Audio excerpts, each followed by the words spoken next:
یاد رکھیں یہ جو کہا جاتا ہے نا کہ زمین سے لے کے آسمان تک اگر کوئی آدمی گناہ کر لے اور پھر اللہ کے حضور ایک دفعہ کہہ دے یا اللہ میری توبہ، تو سارے کے سارے گناہ معاف ہو جائیں گے۔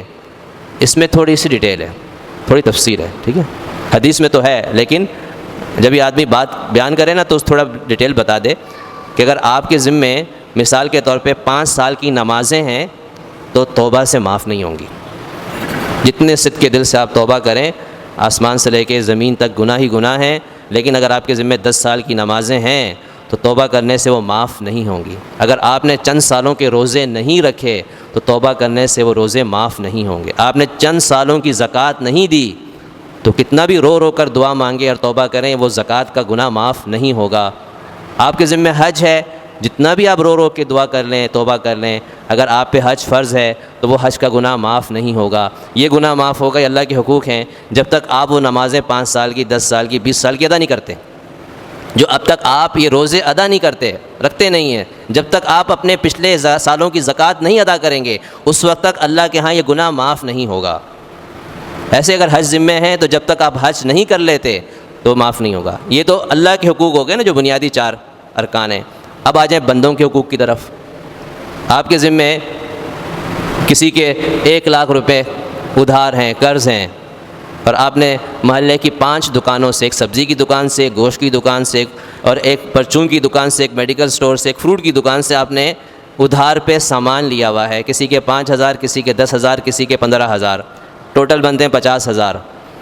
تو آپ بے شک ساری رات روتے رہیں، توبہ کرتے رہیں، لیکن یہ گناہ معاف نہیں ہوگا، یہ ادائیگی آپ نے کرنی ہے۔ اگر آپ نے ادائیگی نہیں کی تو آخرت میں یقینی طور پہ پکڑ ہے، یہ گناہ معاف ایسے نہیں ہوتا جب تک ادائیگی نہ کریں۔ آپ نے ظلم کیا، والدین کے ساتھ بدتمیزی کی ہے، ان کا دل دکھایا ہے سال ہر سال، تو آپ رو رو کے دعائیں کرتے رہیں، آپ کا گناہ یہ معاف نہیں ہوگا جب تک والدین آپ کو معاف نہیں کریں گے۔ ایسے ہی کسی کا بھی دل دکھایا ہو، کسی کو بھی تکلیف دی ہو، جب تک وہ معاف نہیں کرے گا، کتنے گناہ ہم کرتے ہیں۔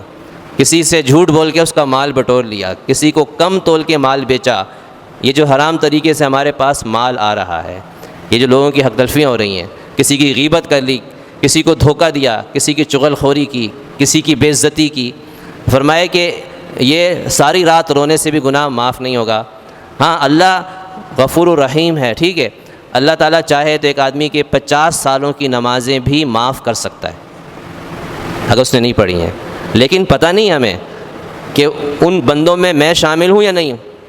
کوئی گارنٹی ہے؟ اللہ نے بتایا دنیا میں کسی کو کہ بھائی ٹھیک ہے تم نے نماز چھوڑی ہے، تو اللہ تعالیٰ نے اصول بتا دیا ہے کہ بھائی نماز چھوڑو گے سزا۔ قالوا لم نکو من المصلین، جب جہنمی جہنم میں ڈالے جائیں گے، قرآن پاک میں اللہ فرماتے ہیں ان سے پوچھا جائے گا کہ کیوں تمہیں ما سلککم فی سقر، اس جہنم کی آگ میں کس چیز نے تمہیں دھکیل دیا؟ تو کہیں گے لم نکو من المصلین، ہم نمازی نہیں تھے، ہم نماز نہیں پڑھا کرتے تھے۔ تو لہذا یہ ایک اصول ہے، ایک قانون ہے، اس کو ذہن میں انسان رکھے کہ بھائی جو نماز چھوڑتا ہے اس کو سزا ملے گی، جو روزہ چھوڑے گا اس کو سزا ملے گی، جو زکوٰۃ چھوڑے گا اس کو سزا ملے گی، جو حج چھوڑے گا اس کو سزا ملے گی۔ اس اصول کو سامنے رکھ کے زندگی گزاریں، یہ نہیں کہ غفلت میں زندگی گزاریں۔